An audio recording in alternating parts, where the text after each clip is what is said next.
साथियों, स्वागत है आप सभी का एक बार फिर से मेरे चैनल पर। तो जैसा कि आपको पता है कि आपका डीबीटी जेआरएफ का फाइनल आंसर की रिलीज़ हो गया था और बहुत सारे बच्चों की ऐसी क्वेरीज़ थी कि सर हमारे नंबर्स जो हैं, वो कुछ कम आ रहे हैं या ज़्यादा आ रहे हैं।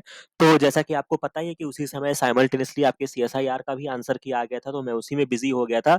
तो मैंने वापस से डीबीटी के क्वेश्चंस को उठा के चेक किए जो उनके फाइनल आंसर की में था। तो पहली चीज़ तो मैं आपको एक चीज़ यहाँ से क्लियर कर देता हूँ और ये चीज़ें जो होंगी वो सभी मैं कह सकते हैं कि जो भी एग्ज़ाम एनटीए कंडक्ट कराता है उस पर एप्लीकेबल है। अब आप समझ लीजिए कि ये क्या चीज़ है।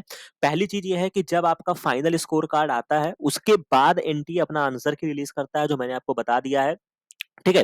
तो ऐसा नहीं है कि फाइनल आंसर की आने के बाद जो है वो आपका नंबर में किसी तरह का कोई चेंजिंग होगा, ऐसा कुछ नहीं है। वो जो आपका फाइनल स्कोर कार्ड आता है, ठीक है? मैं लिख देता हूँ, फाइनल जो आपका स्कोर कार्ड आता है वो आंसर फाइनल आंसर की के बेस पर ही आता है।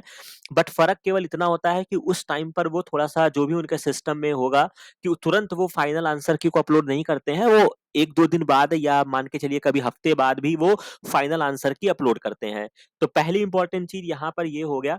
दूसरी इंपॉर्टेंट बात ये है कि कभी-कभी जब आप फाइनल आंसर की देखते हैं ना, तो आपको सामने से लिख दिया जाता है कि मान लो कि जैसे एक नज़र में आपने देखा किसी क्वेश्चन पे ड्रॉप लिखा है, तो आपने क्या किया कि आपने सिर्फ ड्रॉप क्वेश्चन को देख लिया और आपने सोचा कि बाकी क्वेश्चंस में तो कोई चेंज हुआ ही नहीं है। बट बेटा ऐसा नहीं है, असल में जो एनटीए अपना कोई भी आंसर की निकालता है, तो क्योंकि इसके रिगार्डिंग बहुत सारे कन्फ्यूज़न भी रहती है कि क्या एनटीए ने चुपके से आंसर की बदल दी या क्या कर दिया, ऐसा नहीं है।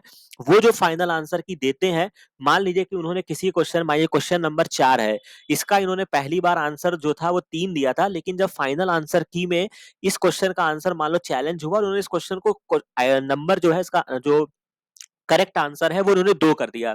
तो ये अपने फाइनल आंसर की में इस बात को मेंशन नहीं करेंगे कि पहले क्वेश्चन नंबर 4 का आंसर 3 था, अब मैंने 2 कर दिया है। तो कहने का मतलब ये है कि जब आप इस आंसर की को डाउनलोड करेंगे तो ये आपकी रिस्पांसिबिलिटी है कि आप वापस से एक क्वेश्चन नंबर 1 से लेके 200 क्वेश्चन तक जो भी आपके एग्जाम में थे, उनको एक बार पुराने आंसर की से रीचेक करिए। केवल और केवल ड्रॉप वाले क्वेश्चन को वो मेंशन करते हैं बड़ा-बड़ा, जो आपको उस चार्ट में दिखता है, बाकी के लिए आपको खुद एफर्ट करना होगा। जो मैंने यहाँ पे करके कुछ यहाँ पे क्वेश्चंस निकाले हैं जिसपे बच्चों को डाउट हो रहे थे और बाद में बच्चे सोच रहे थे कि आखिरकार हम जितना कैलकुलेट कर रहे थे उससे 5 या 6 नंबर कम क्यों आया या 5 या 6 नंबर मेरे ज्यादा क्यों आए। तो सबसे पहले मैं आपको एक बार वापस से बता देता हूँ कि 3 क्वेश्चन जो ड्रॉप हुए थे वो कौन-कौन से क्वेश्चन थे। तो हालांकि एक क्वेश्चन ये आपका मैचिंग का था, हालांकि स्क्वेलिन को मिलाने पर जो था आपका ये ब्रेसनोस्टेरॉइड मिलाने पर आपको मिल रहा था डी का सेकंड ऑप्शन में एक ही जगह था, जो कि इन्होंने पहले आंसर की में दिया था। बट फिर भी इसमें बहुत सारे बच्चों को जिब्रेलिन को लेकर या आइसोपेंटेनाइल या ग्रेनाइल को लेकर कुछ कंफ्यूजन थी, तो वो जो भी चीजें उन्होंने रेक्टिफाई किया होगा, तो इस क्वेश्चन को जो है वो ड्रॉप कर दिया गया है। तो यानी कि क्वेश्चन आईडी 22113 जो है वो ड्रॉप कर दिया गया है। ये क्वेश्चन एक हो गया। दूसरा क्वेश्चन एक इनका जो नाइडेरिया का डेरिवेटिव प्रोटीन था, ये भी मैंने चेक किया था, तो इसमें भी क्या था कि सारे ही सारे जो थे वो नाइडेरिया यानी कि आपके सिलिंड्रेटा फैमिली से आते हैं, ठीक है? तो इसमें कुछ ऐसा था नहीं, तो इस क्वेश्चन को भी इन्होंने फाइनल आंसर की में आप देख सकते हैं, इस क्वेश्चन को ड्रॉप किया गया है। तो यानी कि 2 क्वेश्चन मेरे ड्रॉप वाले मैंने आपको बता दिया और तीसरा क्वेश्चन एक ये सैम वाला क्वेश्चन था, इस क्वेश्चन का जो क्वेश्चन आईडी है 22007, इस क्वेश्चन को भी ड्रॉप किया गया है। ठीक है? हालाँकि मैं जैसा कि आपको पता है, अगर मेरे चैनल को फॉलो करते हैं, तो मैं सेक्शन ए के रिगार्डिंग रीजनिंग, मैथ और इन सब चीज़ों को मैं डील नहीं करता हूँ। तो मेरा इस पर्टिकुलर क्वेश्चन पे ना पहले टाइम पर कोई व्यू था, ना इस टाइम पर भी मेरा कोई इस पे टिप्पणी होगा। ठीक है, जो भी चीज़ें उनको लगी होगी, इस क्वेश्चन को ड्रॉप कर दिया। अब दूसरा जो सबसे इम्पोर्टेंट क्वेश्चन आता है, सबके ज़हन में होता है कि सर अगर क्वेश्चन को ड्रॉप किया गया है, तो इसका क्या बेनिफिट होगा और क्या नुकसान होगा? तो पहली बात तो ये है कि जब मैं आपको बोलता हूँ कि किसी भी इन्फॉर्मेशन बुलेटिन को पढ़ना बहुत आवश्यक होता है, ऐसा नहीं है कि कोई आपसे चोरी करे। क्योंकि बच्चों के ज़हन में आता है कि एनटीए ने हमारे साथ चोरी किया या आरसीबी ने हमारे साथ चोरी किया या किसी पर्टिकुलर एजेंसी जो है वो आपके साथ कोई नाइंसाफी करेगी। तो पहली बात तो जो मुझे जितना लगता है, मेरी जो जानकारी रही है, किसी को आपसे पर्सनली कोई वहाँ पे लेना-देना नहीं है, आपको कोई जानता भी नहीं होगा कि ये बच्चे की कॉपी आई है, वहाँ पे रोल नंबर है, एप्लीकेशन नंबर है, तो उनको इतना फ़र्क नहीं पड़ता है। तो जो गाइडलाइंस में लिखा है, वो अपने आप से नियम नहीं बनाते हैं। अब आपकी गलती क्या है कि आप इन्फॉर्मेशन बुलेटिन नहीं पढ़ते हैं और इन्फॉर्मेशन बुलेटिन में ये दिया गया है, आपके सारे प्रश्न का आंसर दिया गया है कि अगर कोई क्वेश्चन जैसे कि यहाँ पे दिया गया है किस तरीके से इन सब चीजों को वो सॉर्ट आउट करेंगे, तो यहाँ पे दिया गया है कि in the case more than one option is the correct in a question, marks will be awarded to only those who marked any of the correct answer. कहने का मतलब है कि कोई क्वेश्चन था, अगर उसमें आंसर में चेंज किया गया, मान ले कि पहली बार एक क्वेश्चन नंबर 1 है जिसका करेक्ट आंसर मान लो ए था, ठीक है? आपने ए नहीं सेलेक्ट किया था, आपने बी सेलेक्ट किया था, लेकिन जब उन्होंने देखा कि बी वाला भी सही है, तो यानी कि ए और बी अगर दोनों सही हैं, तो आपको तभी मार्क मिलेगा जब आपने इस क्वेश्चन को अटेम्प्ट किया है। अगर आपने इस क्वेश्चन को अटेम्प्ट ही नहीं किया है, तो उस क्वेश्चन में कुछ भी हो जाए तो आपसे क्या लेना देना है। तो यहां तक बात क्लियर हो गई। इसके बाद जो ये ड्रॉप वाली स्टोरी आती है, उसकी क्या स्टोरी है, इसको देख लीजिए। If none of the option is found correct, a question is found to be wrong, then the question will be drop. The reason could be due to the human error और technical error. अब इसमें क्या हो सकता है, या तो question गलत हुआ होगा, या कभी कभी पेपर प्रिंट होने के लिए आता है, वहां पर किसी ने, जो भी भाई इंसान ही टाइप करेगा, कोई बहुत भाई क्रॉस चेक भी करते हैं, बट कभी कभी होता है, एरर होने की संभावना रहती है, कोई टेक्निकल एरर होता है, उसकी वजह से एक अल्फाबेट से अगर मान लीजिए कि किसी वर्ड का महत्व बदल गया, या उसका प्रोनाउंसिएशन बदल गया, या उसका स्पेलिंग मिस्टेक हो गया, या कुछ भी ऐसा चीज हो सकता है, तो वो टेक्निकल एरर के अंतर्गत आएगा, और इसमें full marks may be awarded to those who have attempted such question. यानी कि इस क्वेश्चन में भी आपको फुल मार्क दिया जाएगा अगर आपने उस क्वेश्चन को अटेम्प्ट किया है। सपोज दैट, मान लो कि कोई एक क्वेश्चन था, मान लो कि ये क्वेश्चन ड्रॉप होना था, ठीक है। अब इन दोनों चीजों में डिफरेंस समझिएगा। मान लो कि तुमने ये क्वेश्चन सॉल्व किया और इसमें 175 पे तुमने टिक किया था। अब लॉजिकली देखा जाए तो इस क्वेश्चन में टाइपो एरर था, या कुछ भी ऐसा था कि जो ऑप्शंस दिए थे वो होने ही नहीं थे, या कुछ और चीजें होनी थी। तो यहाँ पर बेनिफिट क्या मिल जाता है कि जब क्वेश्चन ड्रॉप होता है, तो भले ही आपने रॉन्ग आंसर चूज किया था, लेकिन आपको वो मार्क्स अवॉर्ड कर दिए जाएंगे। तो मुझे लगता है कि अब आपके सारे क्वेश्चंस का यहाँ पे जवाब मिल गया है कि आपको ड्रॉप क्वेश्चंस के को किस तरीके से एनटीए डील करता है, किस तरीके से आपको आंसर की मिलानी चाहिए। अब मैं कुछ क्वेश्चंस के बारे में जिक्र करता हूं जो आपको एक नजर में देखने पर लगा होगा कि शायद वहां पे आंसर चेंज हुए हैं या नहीं हुए हैं। तो एक क्वेश्चन ये C4 पाथवे का था, ठीक है। अब यहां पर क्या था कि मुझे लगता है कि अभी भी ये सॉर्टेड नहीं है क्वेश्चन, बट फिर भी अब जो एनटीए ने अपना फाइनल आंसर की दे दिया है, तो हमें उसी के तहत आगे बढ़ना होगा। यहाँ पर उन्होंने नॉट ट्रू बताया था कि आपको खोजना है कि कौन सा स्टेटमेंट नॉट ट्रू है। जो कि पहली आंसर की आई थी, तो उन्होंने फोर्थ ऑप्शन दिया था कि malate is transported from mesophyll to bundle sheath cell. इसी को उन्होंने गलत कह दिया था, बट ऐसा नहीं था। मैलेट जो होता है वो ट्रांसफर होता है, जो कि मैंने अपने वीडियो में बताया था। और मैंने ये बोला था कि जो एलानीन वाला ऑप्शन है वो डाउटफुल लग रहा है कि ये पेप काइनेज पाथवे में नहीं आता है। हालांकि जब आप C4 पाथवे के बहुत सारे वैरायटी पढ़ेंगे, तो आपको एक पाथवे में आपको एलानीन का जिक्र आएगा। बट चूंकि मैंने एज अ कॉमन एग्जांपल लेके समझा, जो आपका रैंडमली फॉलो होता है उसमें एलानीन नहीं होता है, तो मुझे लग रहा था कि यहाँ पे एलानीन होना चाहिए था। बट अब इन्होंने और इसमें ट्विस्ट किया है, और उन्होंने जो ऑप्शन सेलेक्ट किया है, oxaloacetate is found both in the mesophyll to bundle sheath cell.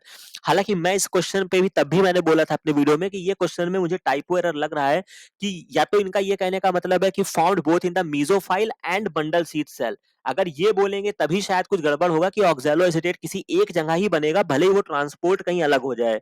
समझ रहे हैं? तो मुझे लगता है कि यहाँ पे टाइपो एरर ही था मोस्टली। अगर वो थर्ड ऑप्शन को, ये फाइनल आंसर की आप देख सकते हैं, ये वाली जो आंसर की है ये ओल्ड आंसर की है, मैं लिख देता हूँ, और ये फाइनल आंसर की में इन्होंने थर्ड ऑप्शन को सेलेक्ट माना है। ठीक है। तो खैर एक क्वेश्चन ये आपका डाउटफुल है, बाकी ये एनटीए के पास ही रहेगा। इसके बाद एक ये जूली वाला क्वेश्चन था जिस पर बच्चों को डाउट हो रहा था। तो यहाँ पर भी जो पहली आंसर की आई थी उसमें क्वेश्चन नंबर का थर्ड ऑप्शन दिया गया था, लेकिन अब यहाँ पर फाइनल आंसर की में क्या कर दिया गया है, इसका पहला ऑप्शन सही कर दिया गया है।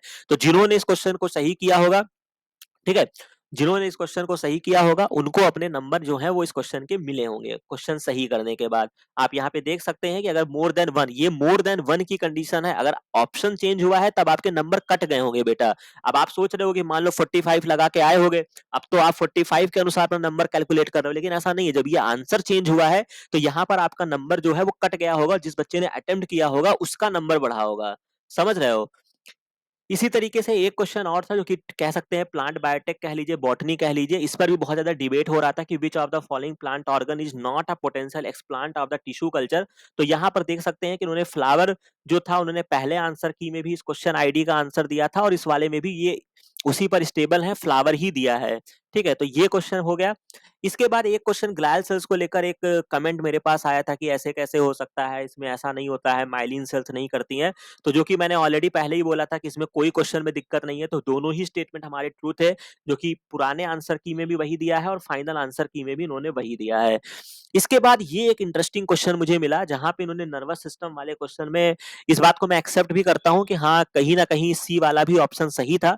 तो हालांकि सबसे पहला जो आपका बाई डायरेक्शनल तो केमिकल साइनैप्स होता नहीं है, यूनिडायरेक्शनल में आपको कोई दिक्कत नहीं आएगी। साइनेप्टिक डिले और फटीग मैंने ऑलरेडी आपको पढ़ाया है, तो बी ऑप्शन तो आपका सही था। बाकी यहाँ पर मुझे ऐसा लग रहा था कि efflux of the calcium ion बिल्कुल सही है। चौथे ऑप्शन में इनफ्लक्स कह के उन्होंने गलत किया, क्योंकि कैल्शियम का इंपोर्ट नहीं होता है, कैल्शियम रिलीज होता है, पहली बात तो डी ऑप्शन आपका होगा नहीं, ए ऑप्शन आपका होगा नहीं। अब ये बी और सी वाले बच रहे थे, तो सी वाला भी सही है, क्योंकि कैल्शियम आयन इफ्लक्स हो रहे हैं leading to release of the neurotransmitter at the presynaptic terminal. तो मैंने थोड़ा सा भी इसको सर्च किया था और मैंने इसको देखा है, तो मुझे ऐसा लग रहा है कि ये बात भी सही है कि जो आपके न्यूरोट्रांसमीटर जब रिलीज होते हैं तो वो प्री साइनेप्टिक के टर्मिनल पे, मान लो कि ये प्री साइनेप्टिक है और ये आपका पोस्ट साइनेप्टिक है बेटा, तो क्या होगा कि ये इसके टर्मिनल पे रिलीज होता है और फिर उसके बाद ये डिफ्यूज करके जाता है पोस्ट साइनेप्टिक मेम्ब्रेन पर, ये जाके रिसेप्टर पे क्या करता है, बाइंड करता है। तो मुझे लगता है कि ये ऑप्शन भी सही है, तो यहाँ पे भी आपको बहुत परेशान होने की जरूरत नहीं है, तो यहाँ पे आंसर चेंज किया गया है। तो यानी कि बी और सी दोनों ही इसके करेक्ट ऑप्शन हो जाएंगे। थर्ड ऑप्शन जो है ये फाइनल आंसर की में सही है। हालांकि मैं इस बात को एक्सेप्ट करता हूं कि मैंने पहले आंसर की में मैं एनटीए के साथ गया था कि यहाँ पे सेकंड ऑप्शन सही होगा, बट फिर भी मैंने इसको थोड़ा सा और देखा समझा, तो मुझे मैं अब ये एनटीए से मैं सहमत हूं कि यहाँ पे इन्होंने जो आंसर दिया है वो सही दिया है। बट अब यहाँ पे इंटरेस्टिंग चीज ये है कि जिन्होंने बी एंड सी किया होगा अब उनको नंबर मिले होंगे, और अगर आप अभी तक ये क्वेश्चन का नंबर जोड़कर बैठे हो तभी आपका 5 नंबर या 4 नंबर जो आपका कम आ रहा है, उसके पीछे ये रीजन है। ठीक है, तो यानी कि इसका थर्ड ऑप्शन हो जाएगा। बाकी ओवरऑल ठीक क्वेश्चन था, शानदार क्वेश्चन था, सॉल्व कराते समय भी मैंने इस क्वेश्चन को स्टार दिया था और अभी भी मैं इसको स्टार ही दूंगा। फिर इसके बाद एक क्वेश्चन और आपके डिबेट का विषय था, जो बहुत ज्यादा टेलीग्राम पे चर्चा हो रहा था कि सर इसमें आपका एलिस्पॉट क्यों नहीं होगा, अगर मुझे एचआईवी के लिए डिटरमाइन करना है, लाइसा का डेरिवेटिव वगैरह। तो चूंकि यहाँ पे आपको क्वाड्रेट सीधा पूछ रहा था कि आपको CD4 पॉजिटिव सेल्स देखना है, number of the CD4 positive cells आपको डिफाइन करना था इन द ब्लड पेशेंट। तो सबसे बढ़िया जो यहाँ पे आपकी टेक्निक आएगी वो आपकी फ्लो साइटोमेट्री होगी, जो कि आपकी क्वेश्चन आईडी है 22107 है। यहाँ पे इसका राइट आंसर पहले भी थर्ड था, अभी भी थर्ड है, एलिस्पॉट इसका आंसर बेटा नहीं होगा। इसके बाद एक क्वेश्चन और था जिसमें आपको चैलेंज करने के लिए आप लोग तत्पर हो रहे थे, सिग्नल पेप्टाइड किसके पास होता है। तो यहाँ पे पहले आंसर की में भी इम्यूनोग्लोबुलिन था, यहाँ पर भी इम्यूनोग्लोबुलिन है, जो मुझे भी लग रहा था कि शायद ठीक ही है ऑप्शन कंपेरेटिवली। ठीक है, ये सारी चीजों को याद रखिएगा।